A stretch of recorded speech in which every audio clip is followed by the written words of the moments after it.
Nag-deliver ako sa privilege speech regarding sa implementasyon sa NTF LCAP tungod when we were in the municipality of Leon sa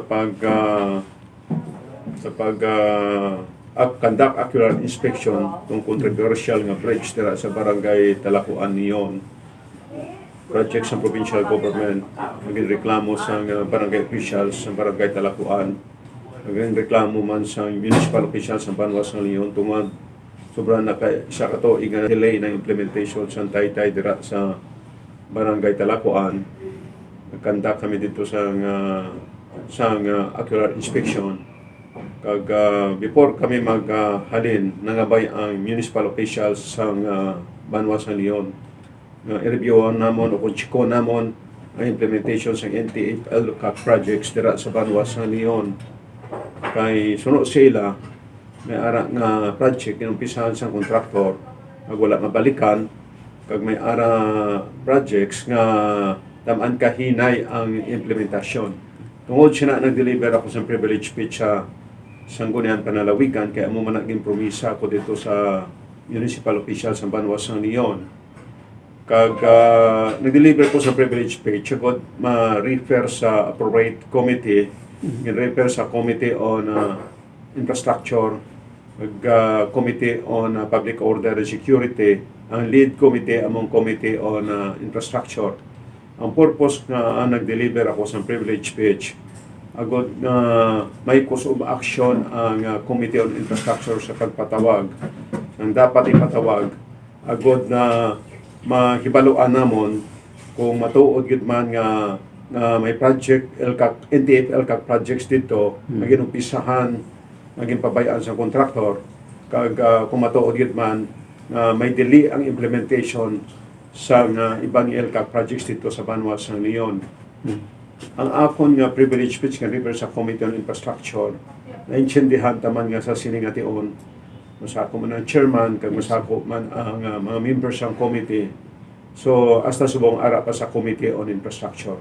Ang akon intention gusto ko gid may baluan kung anong status kung matuod gid man nga may LCAP projects dito, NTF LCAP projects nga naumpisahan na kag napabayaan sa kontraktor kag kung matuod gid man nga may mga LCAP projects dito nga delay taman ka delay ang implementasyon.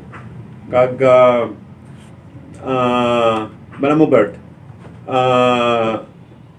ining LCAP projects ni padasigan maninamon kay nakaibalo kami importante ni katama kagapin pa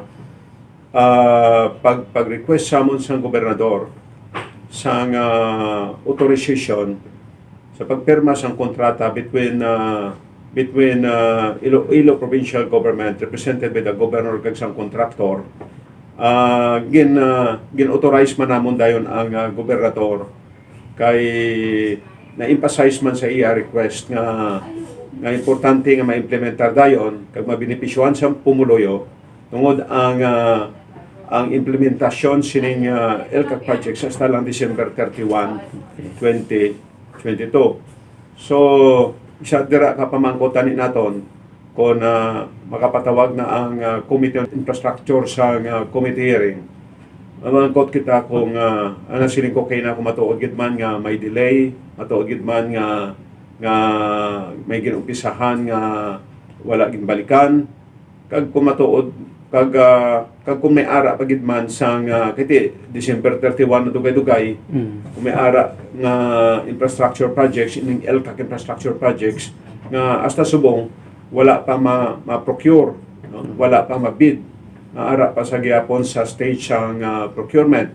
So kung amo ng status siya subong ano matabo kay ang implementation until lang sa December 31, 2022. Now kung may mga LCAP projects nga mahinay ang implementation kag hindi matapos until December 31, 2022 ano man matabo sa LCAP projects nga na. Kag kung mapadayon ining LCAP projects maka-avail pa ba lang provincial government ang pumulo sa probinsya sa Iloilo, particularmente ng mga recipient parang barangays, kung may LCAC projects pa, maka-avail pa bala, kay kung hindi matapos ang existing nga implementation sining LCAC projects and under this present tranche. Amo na aton mga palamangkutanon kag hopefully masabat na sa aton expected resource persons kung magpatawag na sa committee hearing ang Committee on Infrastructure. So purposely ang imo gid is gusto mo mabuligan ang aton nga provincial government nga ma-identify ang una ang status, ikaduha ma-identify ta kung anong posibleng nga mga problema nga ara dira kag agud to nga makabulig kita sang paghatag sang solusyon kung paano pagid mapadasig ang implementasyon sa proyekto. Na amo na nga aton purpose kay kung matuod nga may delay sa implementation, kami sa provincial government, kung may mahimo kami agud mapadasig kapin pasanggunan para lawigan, may mahimo kami agud mapadasig ang implementation, himuon namon, no? Kag hindi gusto ta dira maibaluan kung may mabulig man sanggunan para lawigan paagi sa pagpasar sa resolution, pakadto dito kung diin man sa national government agud may extend ang implementation sining LCAC projects diri sa probinsya sang Iloilo. Manakay balogid kita Bert nganing LCAC projects tam-an gid ka manami ning projects. Luwas nga importante gid ni sa kadalagan sang peace and order program sang aton nga gobyerno. Ini dako gid nga bagay sa nga ma-improve ang living conditions sa aton mga kasimanwa dito sa mga parplang barangays, specialmente sa mga mountainous barangays sang sining mga beneficiary nga kabanwanan sang probinsya sang Iloilo.